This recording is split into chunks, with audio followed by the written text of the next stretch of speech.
Amateurs de vino, bonsoir! Pour ceux qui ne me connaissent pas, je me présente, moi c'est Meg.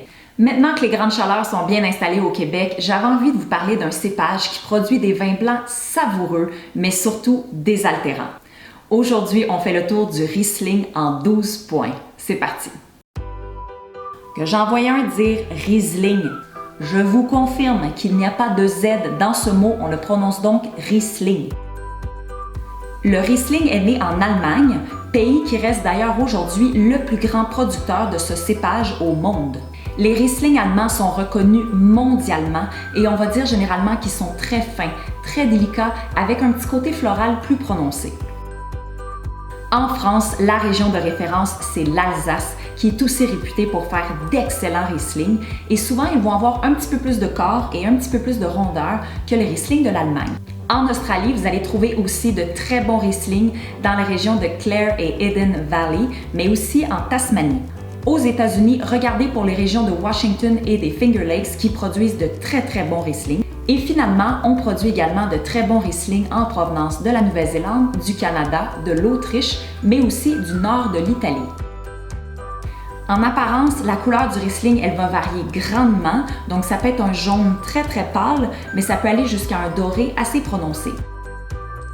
Les Riesling des pays froids vont avoir des arômes dominantes de citron et de lime, et plus vous allez vous déplacer vers des climats chauds, plus ça va être la pêche et l'abricot qui vont dominer, mais aussi même l'ananas. Chose certaine, le Riesling donne rarement dans la subtilité. Vous allez donc avoir des saveurs prononcées de fruits. Mais la beauté de ce cépage-là, c'est qu'il y a aussi une très bonne minéralité et acidité qui vont venir trancher avec le côté fruité du vin. Votre Riesling, idéalement, vous allez le mettre au frigo une bonne demi-heure et vous le sortirez quelques minutes avant de le servir. Mais tout ça demeure une question de goût. Personnellement, je préfère boire mon Riesling frais plutôt que froid parce que je trouve qu'on perd énormément de saveurs et d'arômes lorsque le vin a été réfrigéré trop longtemps. Le Riesling va être le compagnon idéal de vos viandes blanches, comme par exemple le poulet et le porc, mais aussi toutes les protéines plus délicates comme les crevettes et le crabe. Si vous avez une soirée sushi, look no further, pensez Riesling. Pour mes amis végés, pensez à tous les légumes qui se font bien au barbecue, donc les oignons rouges, les poivrons, l'aubergine, les carottes et sinon pensez aussi au tempeh mariné. Si vous avez un Riesling avec un peu plus de sucre, je vous mets au défi de le boire avec votre prochain take-out d'Indien ou de Thaï. Vous allez voir, c'est un combo incroyable. Grâce à son acidité, le Riesling est l'un des cépages blancs avec la plus grande capacité à vieillir. Donc, une fois au cellier, certaines bouteilles vont être en mesure d'évoluer pendant des dizaines d'années. D'ailleurs, sachez que les Riesling qui commencent à prendre de l'âge vont typiquement dégager des arômes très caractéristiques de pétrole. Sachez aussi qu'on fait d'excellents vins de dessert avec le Riesling.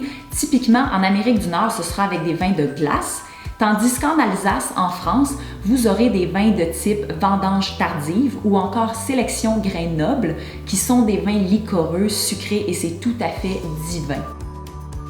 Même s'ils sont très différents, je vous recommande d'essayer les cépages Chenin Blanc, Torrontés et Albarino, qui vont aussi être des vins blancs très rafraîchissants avec une super bonne acidité.